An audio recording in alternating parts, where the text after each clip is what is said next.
Pulau Penyengat merupakan sebuah daratan kecil namun syarat dengan warisan budaya dan sejarahnya.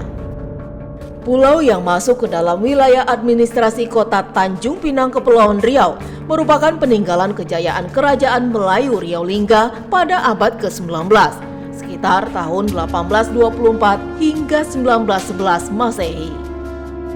Setiap tahunnya, pulau ini selalu ramai didatangi wisatawan lokal hingga mancanegara. Bahkan pejabat pusat, menteri, dan wakil presiden Republik Indonesia juga sudah berkunjung ke Pulau Penyengat. Untuk sampai ke tempat ini, harus menggunakan transportasi laut dari Pelantar Kuning di Tanjung Pinang menuju Pulau Penyengat. Namun, akses tersebut kian lama fisiknya semakin tergerus dan seolah dibiarkan tanpa ada perhatian dari pemerintah.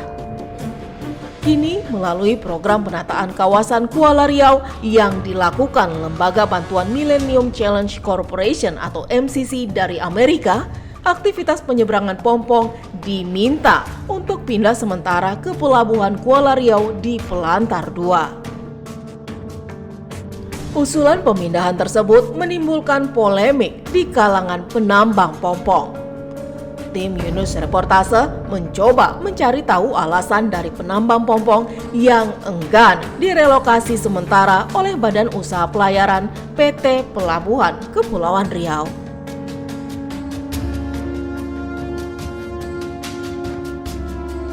Pemirsa, saat ini saya sedang berada di Pelantar Kuning, yaitu dermaga penyeberangan dari Kota Tanjung Pinang menuju Pulau Penyengat. Dan diketahui Pelantar Kuning ini merupakan satu-satunya pelantar atau pelabuhan yang menyediakan penyeberangan dari Kota Tanjung Pinang menuju Pulau Penyengat, yaitu pulau yang sangat bersejarah dan juga menjadi destinasi wisata unggulan di Kepri. Dan selain menjadi wisata unggulan di Kepulauan Riau, pemirsa, Pulau Penyengat yang pulau penuh dengan sejarah itu juga menjadi salah satu cagar budaya nasional. Dan namun seperti yang dapat Anda lihat kondisi dari Pelantar Kuning tempat saya berada saat ini, memang saat ini kondisinya bisa dikatakan kurang layak. Nah, mengapa demikian pemirsa? Seperti yang dapat Anda lihat saat ini di sebelah saya, baik dari besi pengaman pelantar sendiri saat ini memang sudah banyak yang kropos dan juga bahkan hilang. Tentu saja dari segi keamanan saat ini pelantar ini sudah tidak begitu aman, dan juga apabila kita melihat kondisi atap dari Pelantar Kuning ini juga sudah banyak bolong, sehingga para pengguna, para penumpang dan juga turis mancanegara apabila mereka datang ke sini untuk menyeberang dari Kota Tanjung Pinang menuju Pulau Penyengat, apabila hujan maka akan kehujanan dan juga panas tentunya akan kepanasan. Nah, dengan kondisi ini pemerintah saat ini berencana akan merevitalisasi dan juga merelokasi sementara para pengguna dan juga para penambang pompong motor yang ada di sini untuk ke Pelabuhan Kuala Riau yang biasanya dikenal oleh masyarakat Kota Tanjung Pinang, yaitu Dermaga 2. Dan namun pemirsa, rencana relokasi dan juga revitalisasi ini justru kini menjadi polemik. Nah, ini tentu menjadi pertanyaan, apa alasan dari organisasi penambang perahu motor yang biasanya berada di sini itu menolak untuk direlokasi. Dan untuk itu Yunus Reportase akan menelusurinya.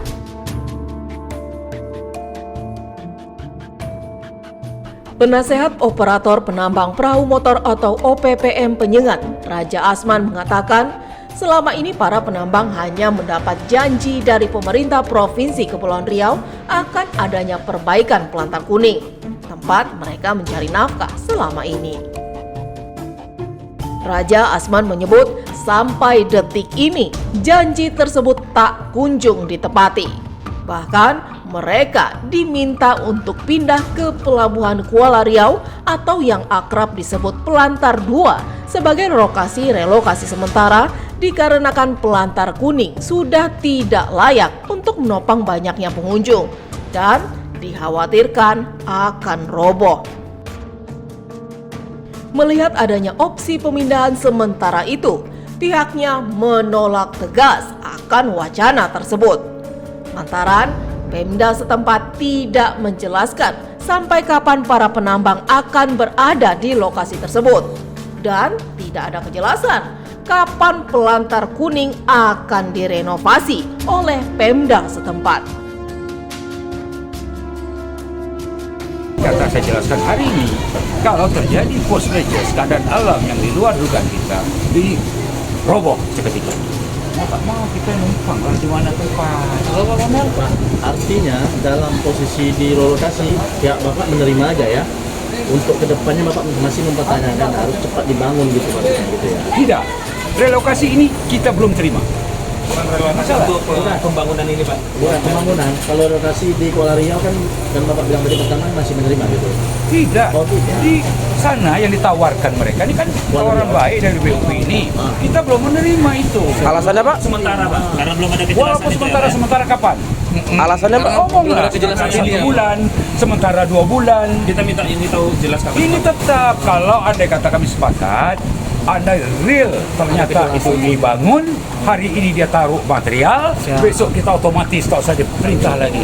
Seperti itu. Sementara Pak yang tanggal Udah kan gampang tuh. sementara Pak yang tanggal 10 Desember yang mau dipindahkan itu gimana kita Pak? Itu silakan dia, tetapi dia tidak itu BUP bilang kita tidak bisa memaksa. Berarti kan BUP sadar dia tak punya kapasitas memaksa kita. Menambah mobil. Terus ini fleksibel. Apa kita suka-suka-rela yang ditawarkan tadi kita terima atau tidak? Gitu loh. Berarti dari tawaran itu Bapak apakah nanti tanggal 10 Desember tetap di sini atau misalnya tergantung apa? Tergantung kemauan. Gini, kita pahami. Mereka melihat bahwa kondisi tak layak. Itu dari fisik penglihatannya yang sama-sama kita lihat di pelabuhan ini. Terus beliau dari BUP, kalau tidak baik karena orang penyengat juga, menawarkanlah kami menyediakan fasilitas di sana. Baik, saya ucapkan terima kasih, ya kan? Tetapi apa alasan kita pindah berikutnya dikaitkan dengan pembangunan MCC dari pemerintah dalam ini, dinas perhubungan maupun Pemprov belum ketemu, belum bicara. Terus BUP ini mau memberikan penjelasan apa karena bukan kapasitasnya. Kan gitu. Hanya intinya BUP datang menawarkan etikat baiknya. Kalau pelabuhan di kondisinya seperti ini, silakanlah tempat kami. Tentu beliau karena BUP menentukan syarat-syarat seperti apa. Tundukkan ke situ. Nah, kami bertanya, kalau kami tidak sampai kapan? Kapan mau dibangun? Bukan tidak bersetuju perbaikan ini. Bahkan Pak Gubernur pada awal-awal beliau terpilih menjadi gubernur bertemu dengan kita di Balai Adat menjelaskan bahwa pelabuhan ini akan kita perbaiki. Janjinya Ngomongnya itu Pak Ansar. Kami ketemu di Balai Adat. Nah, kemudian yang dia gambarkan bahwa ini diperbaiki, kemudian akan dibuat jembatan penghubung ke internasional supaya pengunjung-pengunjung dari luar, dari Batam, dari mana tak perlu mutar terus menuju ke Pelabuhan Penyengat bagi yang bertujuan. Bahkan gedung-gedung ini yang ada di sekitaran pelantaran itu akan kita kosongkan beliau. Kami kan tak demo berita itu karena itu bagus. Iya Pak. Kami setuju, senang, bahagia. Ternyata berjalanlah lewat waktu. Bahkan sebelum Pak Gubernur, barang ini dah kondisinya seperti ini. Mungkinlah sama-sama kita lihat. Ditutup oleh Dinas Perhubungan, tak boleh kendaraan masuk. Ya kan gitu. Patuh masyarakat. Tetapi kalau masyarakat tak punya penilaian tersendiri, kapan yang mau dikerjakan? Akhirnya bertambah kendaraan seperti itu, ya bobol digunakan juga ini. Akhirnya diusirkan, dapat tertibkan kembali. Lebih lanjut, Raja Asman menerangkan jika lahan Pelantar Kuning tidak bisa dibangun oleh Pemda setempat karena lahan tersebut masih milik orang lain di atas surat al-haq seluas 2 hektar. Milik siapa Pak? Hah? Di atas lahan ini ada milik siapa Pak? Saya tak tahu persis, mendengar ada al-haq di sini. Nah, itu bisa lah nanti bisa punya. Kemudian karena itu MCC tidak mau. Terus pelabuhan ini dijadikan apa? Apa dibiar? Tidak akan kita sentuh. Karena itu kembali ke pemerintah dan ini pusat kota maupun provinsi untuk membangun. Oke. Sementara itu, Ketua Komisi 3 DPRD Kota Tanjung Pinang, Novaliandri Fatir mengakui lahan yang selama ini digunakan sebagai sarana penyeberangan laut menuju Pulau Penyengat merupakan milik orang lain seluas 2 hektar. Untuk membereskan masalah lahan dan wewenang pengurusan lahan berada di Pemkot Tanjung Pinang, Fatir pun belum dapat memastikan berapa besaran untuk renovasi dan pembebasan lahan. Politisi Golkar ini memastikan untuk pemindahan penambang pompong ke lokasi sementara di Pelabuhan Kuala Riau tidak ada paksaan, baik dari Pemko atau DPRD Tanjung Pinang maupun dari BUP PT Pelabuhan Kepri. Pertama tadi Pak Surya menggali informasi bahwa lahan ini masih statusnya sampai sekarang belum jelas. Masih ada lurah menemukan sertifikat di atas pelabuhan ini. Nah, ini tentu masalah yang kita hadapi bersama, harus diselesaikan bersama, karena kita tidak akan bisa memasukkan anggaran APBD, provinsi, dan kota karena ini statusnya belum jelas. Yang kedua, permasalahan struktur juga itu masalah kan sudah kita komunikasi di ujung goyang-goyang. Nah ini tentunya kami berharap pada masyarakat ya lebih baik menggunakan yang direlokasi, bukan hanya sifatnya sementara ya. Tapi tadi juga BUP juga menegaskan bahwa kalau penumpang turun di sini silakan. Jadi tidak ada keterpaksaan dari BUP untuk turun di pelantar yang telah disediakan beliau. Jadi masyarakat yang mau kedepannya bagaimana? Kedepannya kami akan komunikasi dengan PJ dulu, karena tunjangan PJ, wali kota terpilih dan gubernur, bagaimana masukan dari penambang dan masyarakat ini bahwa pelantar ini bisa beroperasi kembali dengan layak dan statusnya kembali lagi untuk berurutannya buatnya. Bang, tadi sempat disinggung untuk wacana renovasi itu kan dari 2022 sampai sekarang masih belum dilaksanakan. Kira-kira siapa sih Bang wewenang tertinggi untuk merenovasi ini? Clearnya satu belum, lahannya belum. Jadi kita akan coba mencari lahannya. Karena kalau kita ada duit, lahannya belum clear, kita tidak akan bisa. Dan mungkin kedepannya kami akan fokus ke lahannya. Oh jadi bukan tempat ini Bang, direnovasi? Bukan. Jadi kita sekarang Ini masih Kabupaten Bintan ya Bang? Bukan? Kabupaten Sudah. Kepulauan Riau dan 2009 lalu sudah pindah aset ke Kota Tanjung. Cuman di atas aset itu, di bawahnya ini sertifikatnya masih sertifikat orang. Terindikasi ada surat ukur 2 hektar. terindikasi ada surat ukur warga, milik warga. Bukan sertifikat, surat ukur. Oh, di bawah bangunan ini Ya, ada terindikasi. Lagi ditelusuri benar nggak keberadaannya seperti itu. Lagi ditelusuri. kalau model Ya, sekitar 2 hektar tadi. Berapa? Habis sampai depan tadi Bang. Kurang tahu juga. Tariknya apakah tarik ke depan atau ke samping? Berarti belum kita pastikan ini lahan Pemko berarti ya? Bukan ya? Belum ya? Bang, berarti kan kita akan mencari lahannya, kira-kira bakal di mana Bang? Yang Kita sesuai. selesaikan di sini lah. Ini dulu yang kita selesaikan Bang. Kapan rencananya Bang untuk Ya kita progres lah, karena masalah ini kan cukup ribet kan. Jadi kita tetap berproses. Berarti untuk wewenangnya itu di Pemko atau di Pemprov Bang? Kalau lahan Pemko. Kalau itu mungkin di depannya kita akan cari solusi bersama juga. Wali kota dan gubernur mungkin bisa bekerja sama lah, tim sharing, bagaimana bisa menghidupkan kembali, memperbaiki kembali pelabuhan ini. Untuk perkiraan anggaran renovasi ini berapa sih Bang? Oh belum ada kajian. Belum ada Bang. Ada rencana RTP Bang soal ini Bang? Kami akan komunikasi dulu ke kepala daerah. Kalau misalnya tidak bisa, mungkin nanti ke RTP. Hukum kami sudah selesai, karena itu tidak perlu RTP. Karena kan sudah clear tadi dari penambang juga sudah clear. Kalau misalnya statusnya sudah jelas, mereka mau dipindahkan ke pelabuhan sementara. Berarti belum resmi Bang, tanggal 10 itu bakal dipindahkan. Untuk BUP tetap beroperasi. Oh. Jadi tidak ada keterpaksaan dari BUP untuk turun di sana. Kalau penumpang mau turun di sini silakan. BUP juga menyediakan di sana untuk nyamannya. Atau tidak ditutup total nih Bang ya? Tidak ditutup total.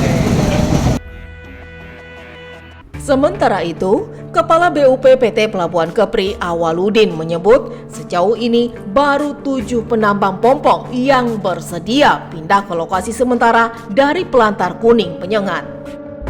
Awaludin menyebut untuk permasalahan penolakan yang disampaikan oleh pihak penambang, pihaknya sudah berdiskusi dan tidak memaksa para penambang untuk pindah ke lokasi sementara. Akan tetapi, pihaknya ingin berkolaborasi dengan OPPM jika ada penumpang yang naik melalui Pelantar 2 dengan cara on-call. Awaludin menambahkan, untuk fasilitas pendukung yang ada di lokasi sementara, yakni seperti kursi tunggu, parkiran gratis, serta tidak adanya kenaikan harga tiket jika penumpang berangkat melalui pelabuhan Kuala Riau tersebut. Ini sudah ada berapa pompong yang terdaftar di sini, Pak?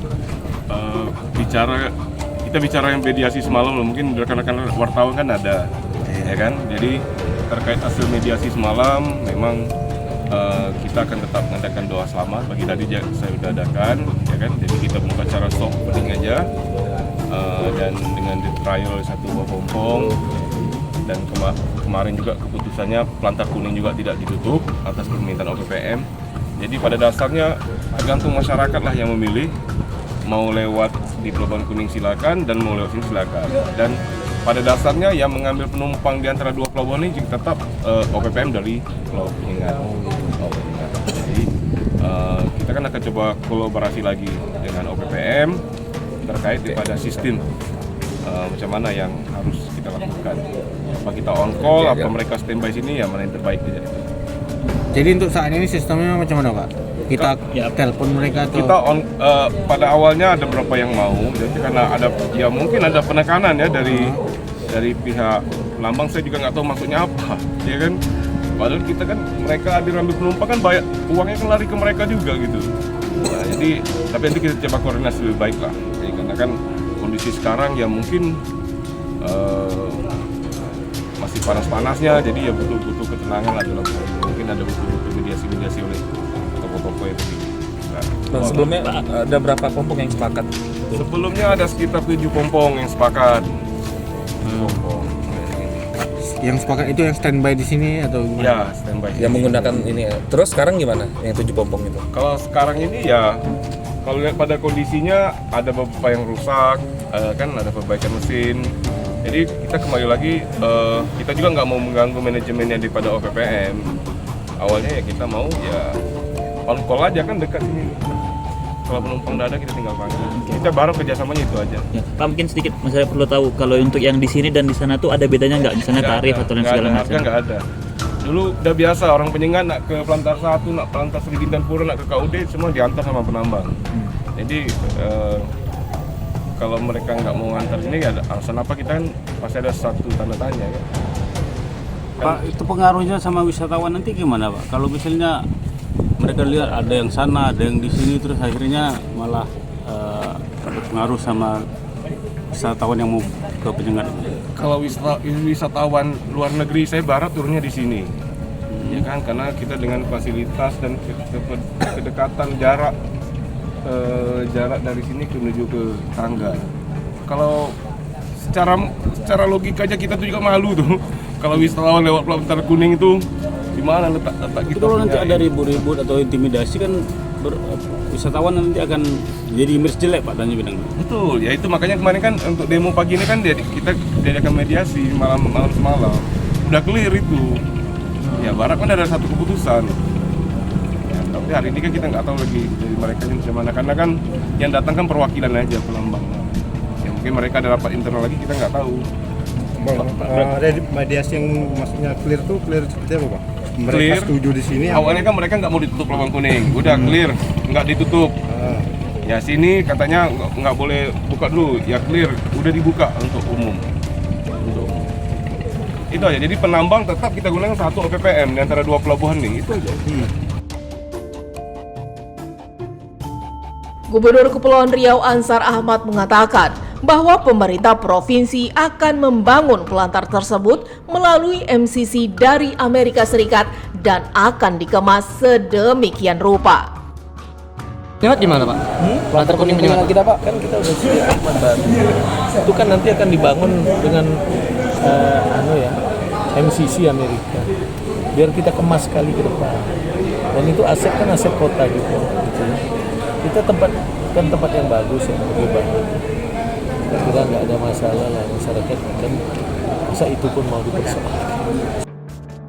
Sementara itu, Kabid Pelabuhan Dinas Perhubungan Provinsi Kepulauan Riau Aziz Kasimjo dalam program Yutalk Ulasan TV menjelaskan pembangunan penataan Kuala Riau ini diusulkan pemerintah Provinsi Kepulauan Riau kepada MCC Amerika pada tahun 2022. Benar sekali bahwa program penataan Pelabuhan Kuala Riau Plantar 1 dan 2 ini adalah program proyek yang kami ajukan ke MCC, ya, MCC Amerika Serikat, di mana pada sekira tahun 2022 MCC kan meminta usulan-usulan program kepada pemerintah daerah untuk mengusulkan proyek-proyek yang bisa didanai dengan basis adalah logistik dan transportasi. Maka Pemprov Kepri mengajukan beberapa proyek dan proyek terpilih adalah Kuala Riau di antara proyek yang lain di provinsi lain. Nah, proyek ini sesungguhnya adalah Berarti satu-satunya ya Pak? di Kepulauan Riau ya satu-satunya. Untuk di Kepulauan Riau satu-satunya. Di Indonesia ada 5 proyek yang dibiayai oleh MCC. Ada yang pasar, ada yang listrik, ada yang kawasan komersial. Kita pelabuhan rakyat. Jadi kita penataan pelabuhan rakyat. Amanah Perpres 74 tahun 2001 di kawasan Kuala Riau. Dimana waktu usulan kami itu adalah Plantar 1 ke Plantar 2. Dalam proses berjalan, itu ada satu proses namanya ABMS, Analisis Biaya Manfaat Sosial. Maka itu mereka melihat kawasan, bahwa sesungguhnya program ini sebaiknya mulai dari Plantar Kuning, Plantar 1 sampai ke Plantar 2, bahkan kita sampai ke depan pasar. Inilah yang akan menjadi konsen daripada program MCC, program hibah MCC untuk direvitalisasi sehingga kita punya satu pelabuhan yang memenuhi ketentuan dan layak, ya, layak secara ketentuan maupun seharusnya secara teknis dan operasional. Masih kata Aziz Kasimjo, dalam pertemuan dengan MCC, pemerintah mengusulkan pembangunan dengan fasilitas yang baik. Kita kritis, kita juga pertahankan. Kalau fasilitas kita lakukan sendiri-sendiri misalnya, ya tetap mereka mengakomodir, tapi dengan banyak alasan. Tapi kami akhirnya tahu bahwa apa yang dilakukan dengan opsi-opsi desain yang kita bahas bersama-sama, kita ranking bersama-sama, ini fasilitas terbaik yang akan bisa kita lihat. Dan saya boleh katakan kalau terbangun dengan konsep yang sudah selesai kita sepakati dan disetujui di Kongres Amerika itu akan menjadi istilahnya pelabuhan rakyat terbaik yang ada di Indonesia. Bisa dibocorin Pak, konsepnya seperti apa? Ya, konsep yang akan terbangun di Pelabuhan Kuala Riau itu dia ada beberapa segmen ya yang diatur, di mana ada segmen Plantar Kuning itu ada fasilitas penumpang untuk komuter, dia sebut begitu, penumpang komuter itu dengan fasilitas kapal pesiar dan marina. Jadi di kawasan itu dia blok plan-nya di sana. Itu ada dermaga komuter, itu istilah untuk dermaga Plantar Kuning Pulau Penyengat lah mereka buat istilah. Kemudian ada dermaga, ada fasilitas yang dimanfaatkan untuk kapal pesiar dan Kemudian ada segmen di Plantar 1, itu ada fasilitas penumpang, fasilitas galangan kapal, tapi ini dalam ini sudah kita sudah tidak lolos. Kemudian ada peningkatan produktivitas dan kepatuhan terhadap Perpres nomor 74 tahun 2001. Hari ini pemerintah bukan hanya di Kepri, di mana-mana baru bangun dermaga, itu kita sudah bilang pelabuhan. Pelabuhan itu kan ada fasilitas minimum, termasuk kantornya, termasuk pergudangannya, termasuk fasilitas keagamaan. Ini menjadi harus dipenuhi. Kemudian dermaga logistik penunjang untuk pasar. kemudian ada fasilitas ponton untuk yang pelayaran ke selain Pulau Penyengat itu kemana saya lupa, ke Pulau Karas dan lain-lain, itu tetap diakomodir. Jadi ujung ke ujung itu terakomodir, kira-kira itu.